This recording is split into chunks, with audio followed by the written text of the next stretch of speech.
नमस्कार दोस्तों, आप सभी का मेरे चैनल पे स्वागत है। आज हम सुनेंगे करवा चौथ व्रत कथा। यह व्रत अति प्राचीन है। इसका प्रचलन महाभारत से भी पूर्व का है। यह व्रत सौभाग्यवती महिलाओं के लिए उत्तम माना गया है। सामान्य मान्यता के अनुसार सुहागनें इस व्रत को अपने पति की दीर्घायु के लिए रखती हैं। कहा जाता है इसे पांडवों की पत्नी द्रौपदी ने भी किया था। समय: यह व्रत कार्तिक कृष्ण पक्ष की चंद्रोदय चतुर्थी में किया जाता है। इस बार करवा चौथ का व्रत 20 अक्टूबर 2024 दिन रविवार के दिन रखा जा रहा है। व्रत की विधि: कार्तिक मास के कृष्ण पक्ष की चतुर्थी को करवा चौथ कहते हैं। सुहागवती स्त्रियों के लिए यह बहुत ही श्रेष्ठ व्रत है। स्त्रियां इस व्रत को पति के दीर्घ जीवों होने के लिए करती हैं। इस दिन सुहागिन स्त्रियां चावल पीसकर दीवार पर करवा चौथ बनाती हैं, जिसे वर कहते हैं। इस करवा चौथ में पति के अनेक रूप बनाए जाते हैं तथा सुहाग की वस्तुएं जैसे चूड़ी, बिंदी, बिछुआ, मेहंदी और महावर आदि के साथ साथ दूध देने वाली गायें, करुआ बेचने वाली कुम्हारी, महावर लगाने वाली नाइन, चूड़ी पहनाने वाली मनिहारिन, 7 भाई और उनकी इकलौती बहन, सूर्य, चंद्रमा, गौरा और पार्वती आदि देवी देवताओं के भी चित्र बनाए जाते हैं। सुहागिन स्त्रियों को इस दिन निर्जल व्रत रखना चाहिए। रात्रि को जब चंद्रमा निकल आए तब उसे अर्घ्य देकर भोजन करना चाहिए। पीली मिट्टी की गौरा बनाकर उसकी पूजा करनी चाहिए। अगर दीवार पर करवा चौथ बनाने में कोई असुविधा हो तो करवा चौथ का चित्र बाजार से लाकर दीवार पर चिपकाया जा सकता है। करवा चौथ की पहली कथा। एक साहूकार था जिसके 7 बेटे और एक बेटी थी। सातों भाई व बहन एक साथ बैठकर भोजन करते थे। एक दिन कार्तिक की चौथ का व्रत आया तो भाई बोला कि बहन आओ भोजन करें। बहन बोली कि आज करवा चौथ का व्रत है, चांद उगने पर ही खाऊंगी। तब भाइयों ने सोचा कि चांद उगने तक बहन भूखी रहेगी, तो एक भाई ने दिया जलाया, दूसरे भाई ने छलनी लेकर उसे ढका और नकली चांद दिखाकर बहन से कहने लगे कि चल चांद उग आया है, अर्घ दे ले। बहन अपनी भाभियों से कहने लगी कि चलो अर्घ दे, तो भाभियाँ बोली तुम्हारा चांद उगा होगा, हमारा चांद तो रात को उगेगा। बहन ने जब अकेले ही अर्घ दे दिया और खाने लगी तो पहले ही ग्रास में बाल आ गया, दूसरे ग्रास में कंकड़ आया और तीसरा ग्रास मुंह की ओर किया तो उसकी ससुराल से संदेशा आया कि उसका पति बहुत बीमार है, जल्दी भेजो। माँ ने जब लड़की को विदा किया तो कहा कि रास्ते में जो भी मिले उसके पांव लगना और जो कोई सुहाग का आशीष दे तो उसके पल्ले में गांठ लगाकर उसे कुछ रुपए देना। बहन जब भाइयों से विदा हुई तो रास्ते में जो भी मिला उसने यही आशीष दी कि तुम 7 भाइयों की बहन, तुम्हारे भाई सुखी रहें और तुम उनका सुख देखो। सुहाग का आशीष किसी ने भी नहीं दिया। जब वह ससुराल पहुंची तो दरवाजे पर उसकी छोटी ननंद खड़ी थी। वह उसके भी पांव लगी तो उसने कहा कि सुहागन रहो, सपूती हो, तो उसने यह सुनकर पल्ले में गांठ बांध ली और ननंद को सोने का सिक्का दिया।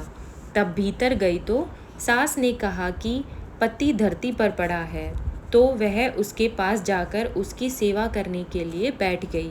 बाद में सास ने दासी के हाथ बची कुची रोटी भेज दी।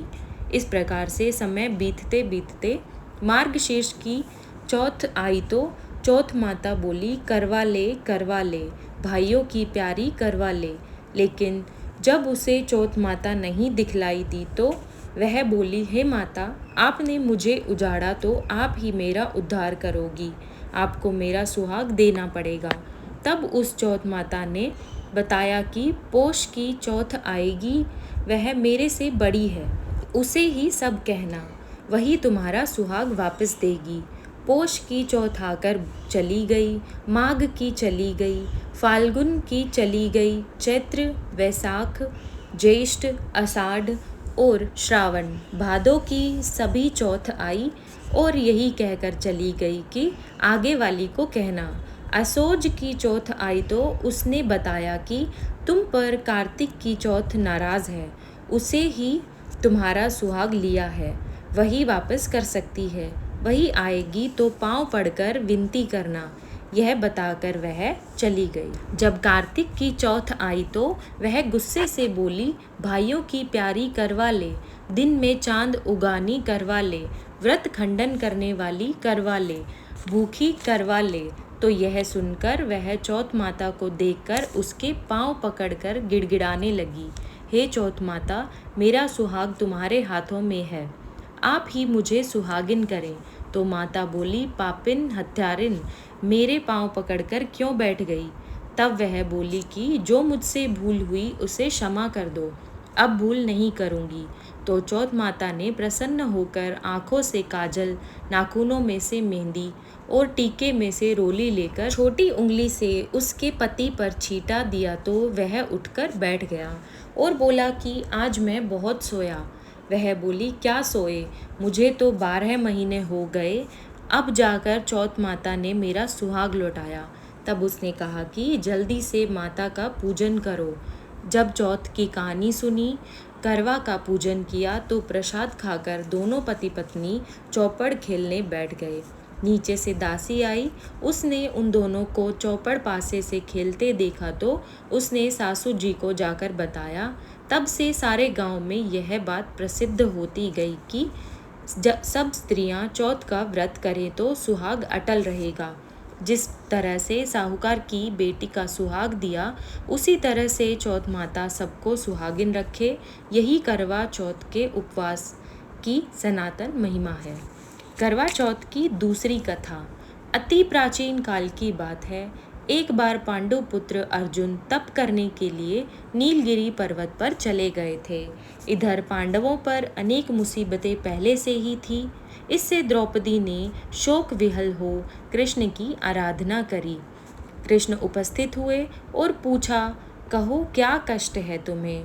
प्रभु, द्रौपदी ने हाथ जोड़कर कहा, मुझे क्या कष्ट है? आप तो स्वयं जानते हैं, आप तो अंतर्यामी हैं, मुझे कष्टों के बोझ से विहल कर दिया है। क्या कोई ऐसा उपाय है जिससे इन कष्टों से छुटकारा मिल सके?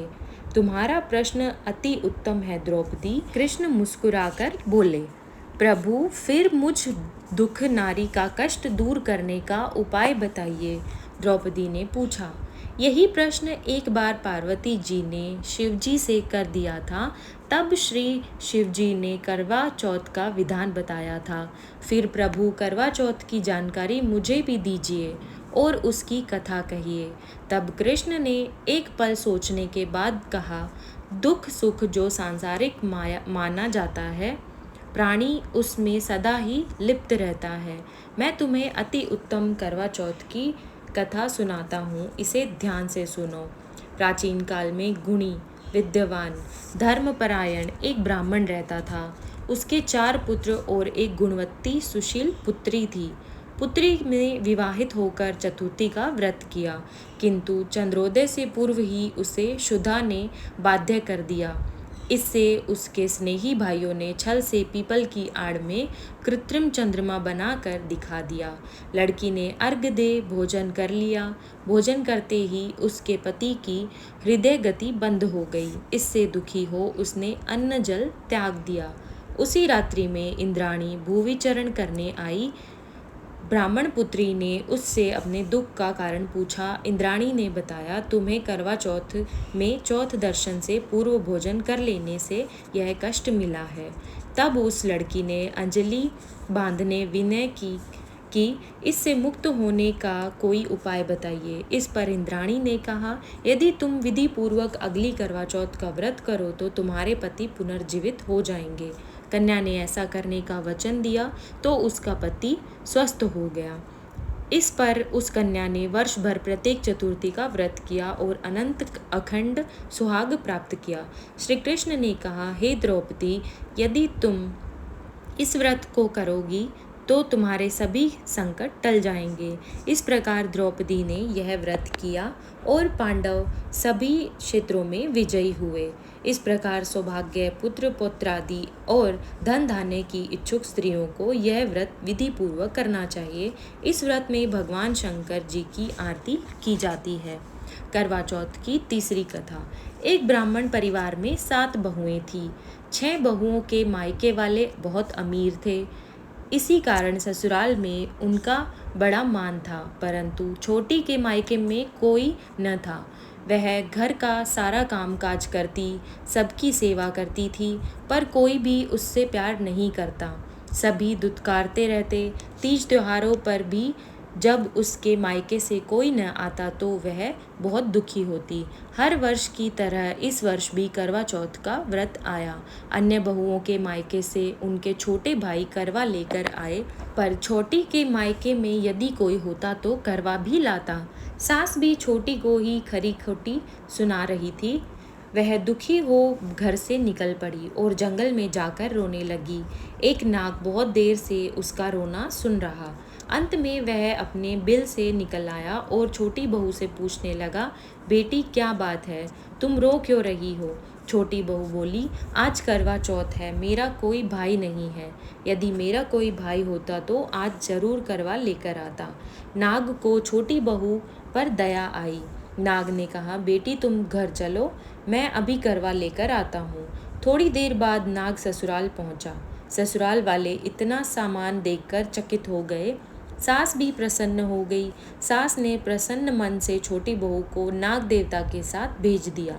नाग देवता ने छोटी बहू को अपना सारा महल दिखाया और कहा, जितने दिन चाहो आराम से रहो, मन चाहा खाओ, मन चाहा पहनो, पर एक बात याद रखना, सामने रखी नांद कभी मत खोलना। छोटी बहू सारा समय महल में आराम से काटती, पर नांद के बारे में उसकी उत्सुकता बढ़ती जाती।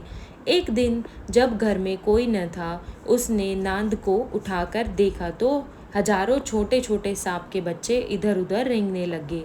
उसने जल्दी ही नांद ढक दी। जल्दी में एक सांप की पूंछ नांद के नीचे आकर कट गई। शाम को नाग के आने पर छोटी ने अपनी गलती स्वीकार कर ली। नांद ने भी उसे क्षमा कर दिया। जब छोटी ने ससुराल जाने की इच्छा की तो उसे धन रत्न आदि देकर विदा किया।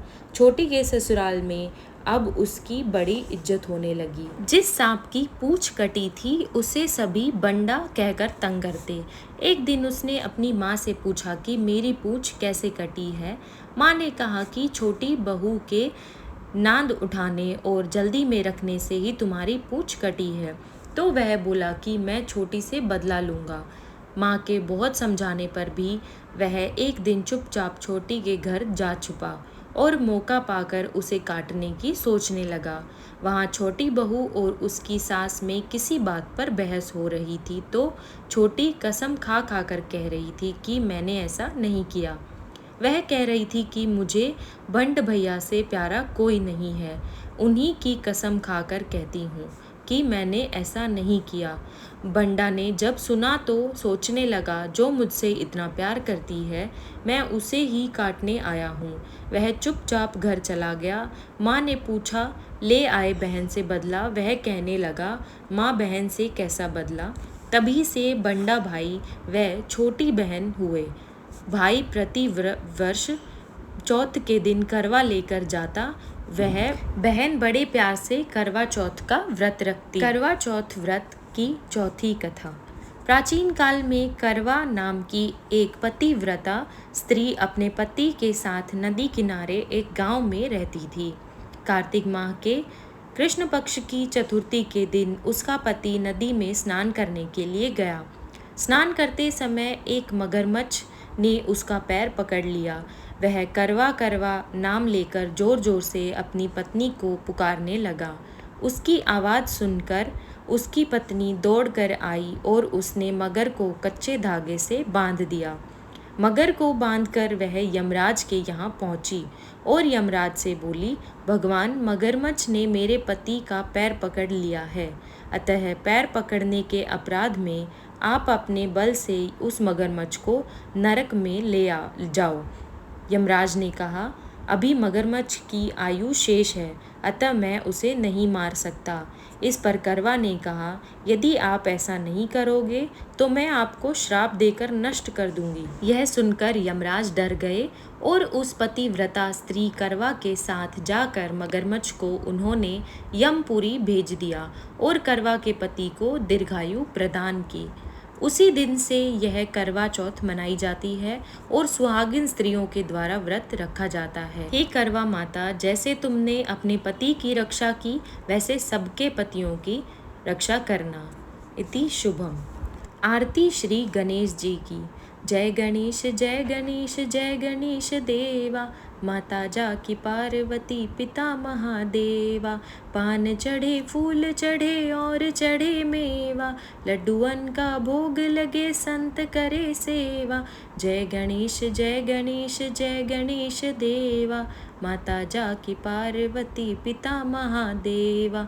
एक दंत दयावंत चार भुजाधारी, माथे पर तिलक सोहे मूसे की सवारी। जय गणेश जय गणेश जय गणेश देवा, माता जाकी पार्वती पिता महादेवा। पान चढ़े फूल चढ़े और चढ़े मेवा, लड्डुअन का भोग लगे संत करे सेवा। जय गणेश जय गणेश जय गणेश देवा, माता जाकी पार्वती पिता महादेवा। अंधे को आँख देत कोढ़िन को काया, बांझन को पुत्र देत निर्धन को माया। सूर शाम शरण आए सफल कीजे सेवा, माता जाकी पार्वती पिता महादेवा। दीनन की लाज राखो शंभु सुतवारी, कामना को पूर्ण करो जग बलिहारी। जय गणेश जय गणेश जय गणेश देवा, माता जाकी पार्वती पिता महादेवा। शिव जी की आरती। ओम जय शिव ओमकारा, स्वामी जय शिव ओमकारा। ब्रह्मा विष्णु सदा शिव अर्धांगी धारा। ओम जय शिव ओमकारा, एकानन चतुरानन पंचानन राजे। हंसासन गरुड़ासन वृषवाहन साजे। ओम जय शिव ओमकारा, दो भुज चार चतुर्भुज दस भुज अति सोहे। तीनों रूप निरखते त्रिभुवन जन मोहे। ओम जय शिव ओमकारा, अक्षमाला वनमाला रुंडमाला धारी। त्रिपुरारी कंसारी वरमाला धारी। ओम जय शिव ओमकारा, श्वेतांबर पीतांबर बाघांबर अंगे। सनकादिक ब्रह्मादिक भूतादिक संगे। ओम जय शिव ओमकारा, कर में श्रेष्ठ कमंडल चक्र त्रिशूल धरता। जग करता जग हरता जग पालन करता। ओम जय शिव ओमकारा, ब्रह्मा विष्णु सदा शिव जानत अविवेका। प्रणवाक्षर के मध्य ये तीनों एका। ओम जय शिव ओमकारा। त्रिगुण शिव जी की आरती जो कोई नर गावे, कहत शिवानंद स्वामी सुख संपत्ति पावे। ओम जय शिव ओमकारा। करवा चौथ माता की आरती। ओम जय करवा मैया, माता जय करवा मैया। जो व्रत करे तुम्हारा पार करो नैया। ओम जय करवा मैया, सब जग की हो माता तुम ही हो रुद्राणी। यश तुम्हारा गावत जग के सब प्राणी। ओम जय करवा मैया। कार्तिक कृष्ण चतुर्थी जो नारी व्रत करती, दीर्घायु पति होवे दुख हारे हरती। ओम जय करवा मैया। होए सुहागिन नारी सुख संपत्ति पावे।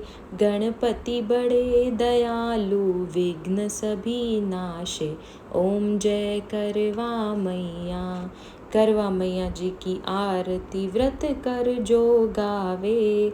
व्रत उनका हो पूर्ण सब विधि सुख पावे। ओम जय करवा मैया।